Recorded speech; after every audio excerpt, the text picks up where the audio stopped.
अर्थात अंधकार से मुझे प्रकाश की ओर ले चलो। यही बिहार रहा है अंधकार से प्रकाश की ओर, भय से आत्मविश्वास की ओर।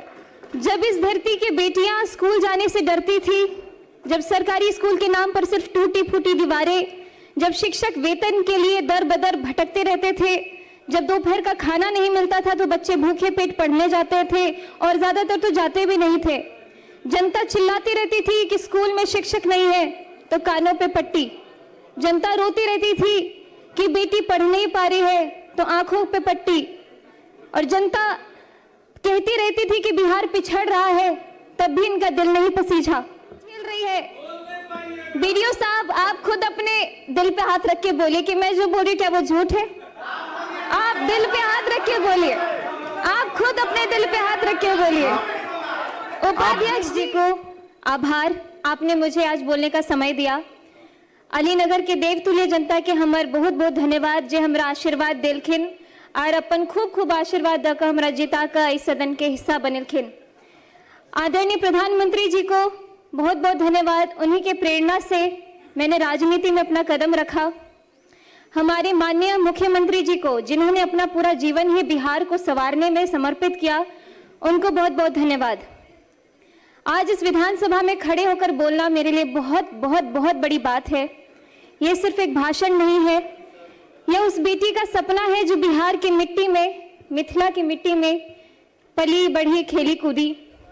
मैं जानती हूँ कि इस सदन में मुझसे कई अधिक अनुभवी, कई अधिक वरिष्ठ और कई अधिक परिपक्व नेता विराजमान हैं।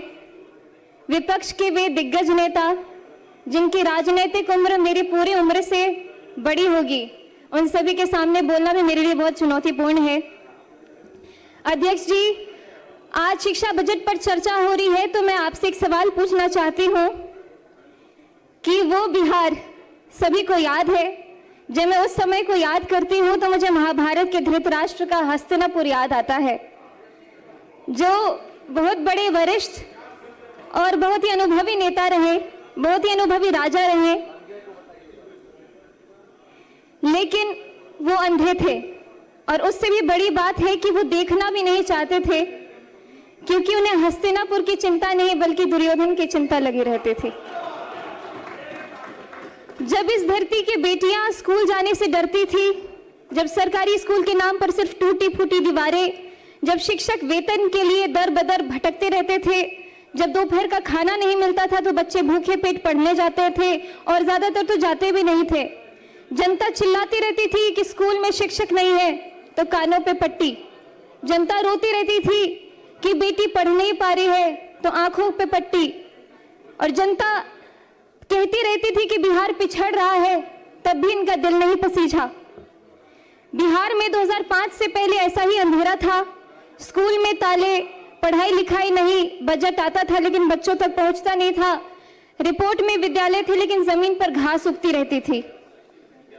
और हमारे विपक्ष के माननीय साथी जो आज बड़े गंभीर मुद्रा में यहाँ बैठे हुए हैं, आप सभी इस दौर के साक्षी रहे हैं और ये भी कह सकती हूँ कि आप सहयोगी भी रहे हैं, लेकिन हम उन्हें दोष नहीं देते हैं।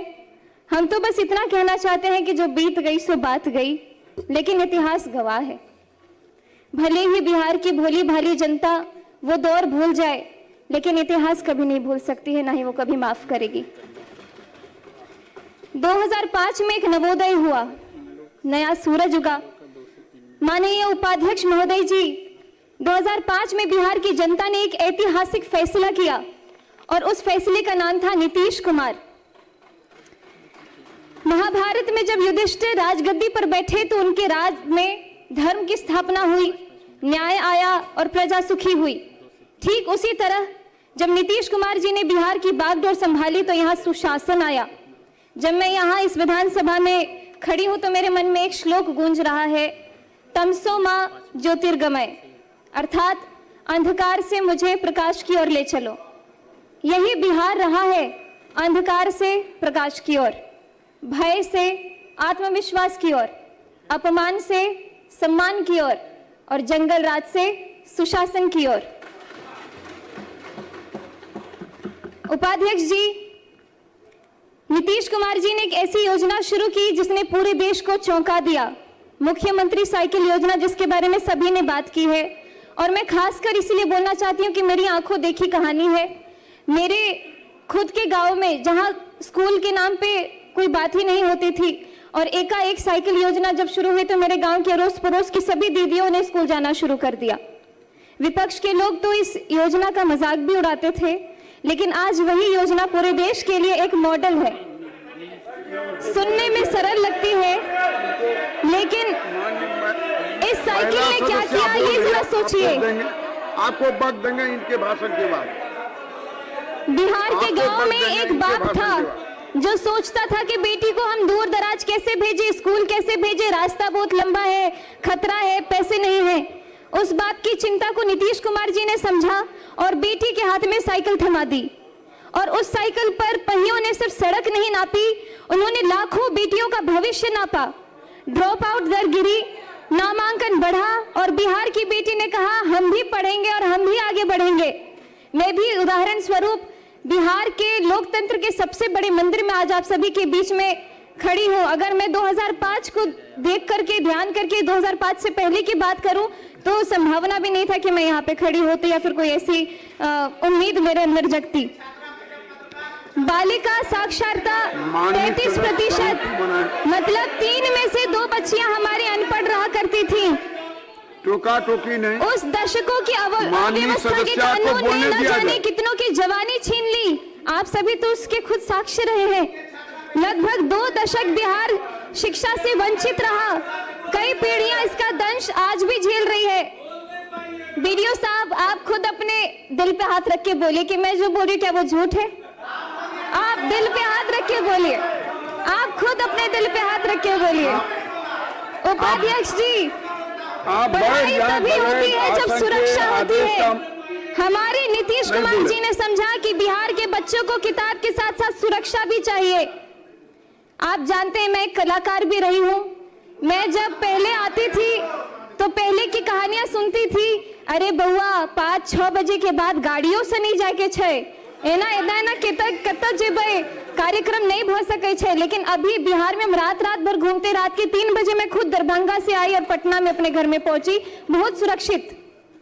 और शराबबंदी से लेकर महिला सुरक्षा के लिए बड़े बड़े कानून तक हर कदम पर नीतीश कुमार जी ने अरे आप सुन तो लीजिए मेरी बात।